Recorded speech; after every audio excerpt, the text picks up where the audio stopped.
Islam. What is Islam?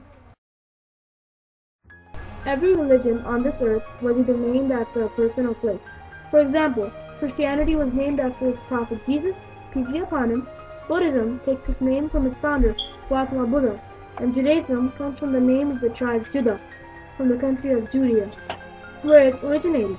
The same is true for all the religions except Islam, which has a unique difference of having no such association with any particular person or place.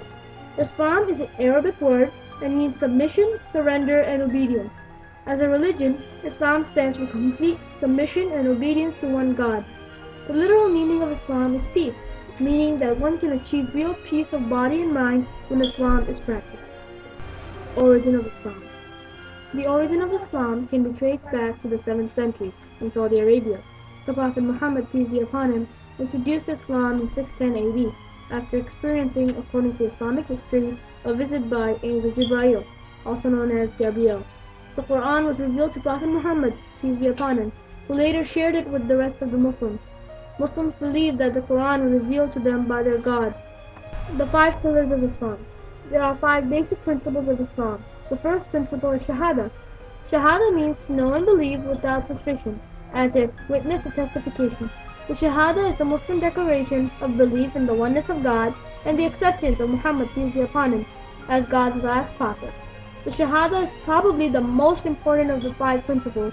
Every non-Muslim who wants to be a Muslim must recite this verse in order to become a Muslim. Salah. The second principle of Islam is known as Salah. Salah is the practice of a formal prayer in the religion of Islam. It has set procedures and timings in which the Muslims practice this principle in their daily life. There are 5 mandatory prayers for Muslims who have reached the age in which this act is fard, or mandatory on them, generally around the age of 10 years. Some exceptions allow Muslims and exempt from practicing this pillar of Islam. Zakat.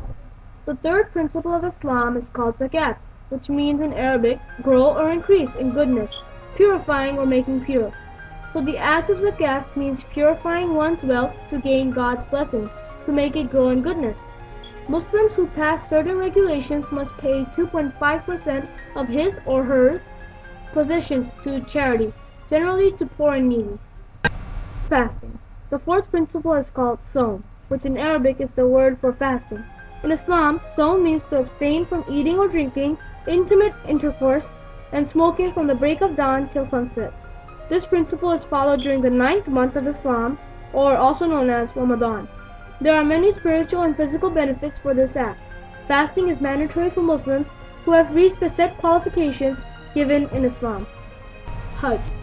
The fifth and last main principle of Islam is called Hajj. Hajj is the annual pilgrimage to Mecca in Saudi Arabia.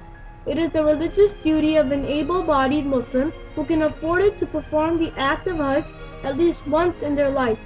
There are many stages of Hajj and each one has a significant reason. The reason for Hajj is for the Muslims to unite and to pray to their one God together. Commandments. In order to be considered a good Muslim, Islam mandates 10 main commandments. Number 1, to worship God alone. Number 2, to be respectful and kind to parents. Number 3, to be good to relatives, the poor, the neighbors, and to travelers. Number 4, to be careful with money and not waste resources. Number 5, to take good care of children. Number 6, to steer clear of adultery and illicit relationships. Number 7, to respect everyone and not to kill unless in pursuit of justice. Number 8, to take care of the orphans. Number 9, to fulfill promises and commitments. Number 10, to be honest in business dealings. Quran and Sunnah. Quran, the holy book of Islam, is important to Muslims the same way the Bible is important to Christians and the Torah is important to the Jews. Muslims believe that the Holy Quran is God's revelation to Prophet Muhammad, peace be upon him. Muslims can learn various lessons from the Quran, but the main idea is for Muslims to follow the right path in worshiping God alone, and to lead a good life and to live in harmony and mutual respect with other cultures and religions. The Sunnah is important to all Muslims because it is the way the Prophet Muhammad, peace be upon him, lived. Therefore, it is a Muslim's right to follow the Prophet Muhammad, peace be upon him. The Quran and Sunnah together help a Muslim follow Islam correctly. Clothing. Islam calls people to modesty and humility, both in dress and manner. For men, Islam specifies the covering of the whole body except for the head, the feet, the arms, and the face. Men cannot wear jewelry or any cloth made of silk. On the other hand, women commanded to cover the whole body, including hair, except the face, the feet, and the hands. The cloth should not be transparent and cannot be tight. Women are allowed to wear jewelry and any cloth made of silk. Here is what a practical Muslim man should look like. For Muslims, Islam is not just a religion. It's a way of life. Right, everybody now.